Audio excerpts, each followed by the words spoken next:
nous rappelons le principe de la communion. Le principe de la communion, c'est « je suis en communion », comme nous venons de le dire dans le créneau, avec les saints. Je suis en communion avec Jésus-Christ. Je suis en communion avec le Père Tout-Puissant. Je suis en communion avec l'ensemble de l'Église. Oui, mais on ne peut pas être en communion avec l'Église si on ne fait pas partie de l'Église. On voit dans de nombreuses églises n'importe qui prend la communion. Tout le monde prend la communion. D'autres d'ailleurs, nous le savons, la rejettent totalement.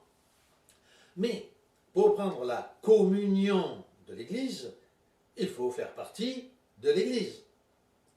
Et comment sait-on que l'on fait partie de l'Église? Parce que l'on a été baptisé. Alors peut-être a-t-on été baptisé de la bonne façon, au nom du Père, du Fils et du Saint-Esprit. Mais malgré tout, je pose une question.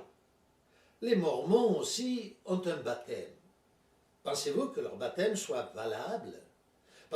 Pensons-nous que les Mormons font partie de l'Église, comme ils le disent, ils font partie de l'Église de Jésus-Christ. Mais croyons-nous vraiment qu'ils font partie de l'Église?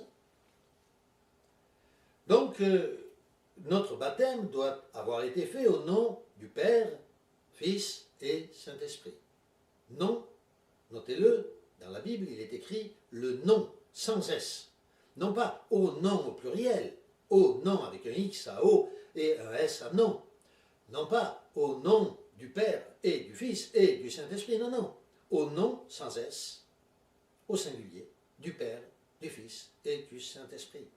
Car Dieu est à la fois Père, Fils et Saint-Esprit. Et son corps, c'est l'Église. Dieu est multiple. Dieu se manifeste comme il veut, où il veut, quand il veut. Tous ensemble, toute l'Église unie un jour sera, elle aussi, Christ.